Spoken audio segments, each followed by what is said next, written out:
All right, now let's head to the market now, the crypto market this time. And Ladi joins us here. Hi, Ladi. Hi, Annie. Good morning. Good morning. So we're talking this morning.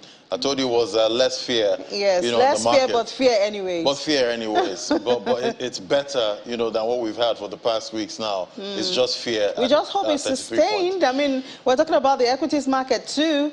We saw a slight gain on Monday. No, on Tuesday. Right. Monday, beg your pardon, on Monday. Then Tuesday, we saw more gain, 0.7, and we hope today we'll have 1 point. It looks like that's the narrative with most markets now. You see the greens, but now you're hoping it's because the dollar is tapering. Is that why you guys are? Of course, yeah. Is that why you guys? We're seeing the dollar ease, so most currencies now taking that time to shine, and the crypto market. Don't let the dollar hear you. Well, might just come back. Well, it's obviously going to come back, but it all depends on the Fed. Okay. Yeah. Look at that now, 33 points, better than what we had, for the past weeks. Now, just fear in the market, showing that traders are less fearful in the market. It'll be interesting to see if we get to greed, at some point. Let's look at the market cap there, $972 billion. That's also up 5.01%. And we have massive volume this morning, up 153.31% at 127 billion, showing that traders are buying up everything in the market right now. Bitcoin dominance 39.81%. Let's look at the price of Bitcoin there. It did surge about 20,220, up 4.52% this morning. We see that massive volume there, telling for the 24-hour volume for Bitcoin, $80.23 billion, showing that traders are getting their skin in the game at this point. They can believe that the bottom might be in at this point, but it still remains to be seen. We know that dollar will start moving again and send everything crashing. But let's look at the price of Ethereum. $1,497, almost 1.5 there, getting to that resistance zone at 1.5, up 11.02%. We see volume traded 34. Big volume was seen for Ethereum also. Normally we have about 9 billion around this time in the morning, but we're seeing $34 billion for Ethereum volume. Let's bring in Rume Ofi now, financial market analyst. Hello, Rume. Good morning, Larry. Good morning. Morning, Rume. I see you're excited. I see your volume of excitement is also up with the volume we're seeing in the market right now, Rume. And I'm wondering, is it because of what's happening, in the UK? We've heard that, Rishi is kind of pro-crypto. We don't know that for sure, but that's the chatter we're getting, the market. And now we're hearing that lawmakers in the UK are voting, to make Bitcoin, a regulated financial instrument. Is that what's popping up this market right now? No, I don't think that is the reason why the market is pumping. You can see the US dollar index actually dropping to a 3 weeks low.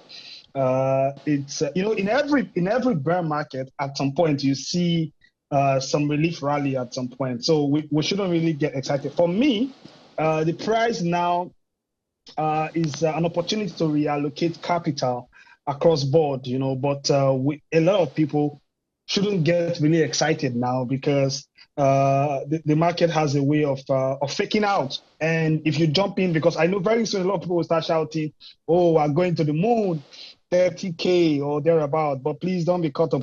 Possibility that we can crash down to 30% below where we are is very high. And with the fact that Rishi Sunak, it's pro-crypto, it's a win for the crypto space, and most especially in the UK. This is how you understand that certain leaders have a clear mindset. Rishi is pro-crypto, quite all right. And he has actually envisioned making the UK a crypto innovative hub. This is what it takes to make things work. This is how leadership is supposed to be like. And I quite like also the fact that the lawmakers actually voted, right, that cryptocurrency can as well be regarded as a financial instrument and product. That being said, I think last week it also came to our continent in Africa. South Africa actually made cryptocurrency a financial product. I was thinking that the biggest country in Africa, we take that route because we have a lot of interest here, and I want to hope and believe that our lawmakers can take a cue from what the House of Commons is doing to place a bill forward and study what this is about. Because for crying out loud, these guys are colonial masters, and we can borrow a leaf from that. Thank you, Ladi. Yeah, quite interesting. And we also see Cash App also, in the news. They said about 40 million users can now send and receive Bitcoin with Lightning payments. Quite interesting. Yes, so Lightning is a layer 2 protocol that is built on the layer 1, which is the Bitcoin blockchain, to implement a faster payment. Bitcoin payment is slow compared to other technologies that are actually come after that. So that's the challenge for the flagship. So building a layer 2 is going to help it really work faster. So transactions can be processed in seconds, right? So I can go to the coffee shop or go order something for you, and ASAP payment is being made. So that actually settles it. But for Cash App, which is using that to be able to send and receive payment, Cash App has about 40 million users. It's also a very good development, exposure for the crypto space.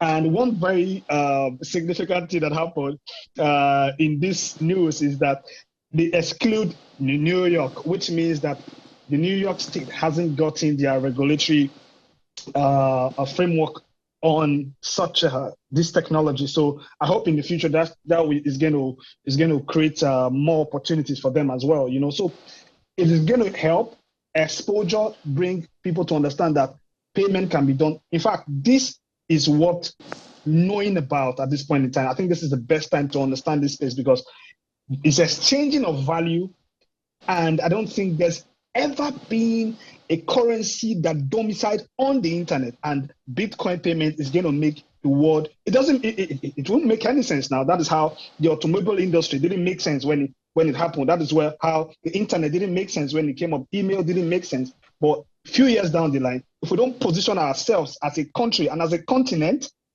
we're going to end up as consumers, which I don't think we should be heading towards. All right. Thank you. All right, Rume, always great to have your perspective on the show. Thank you so much, Rume. Thank you, Ladi.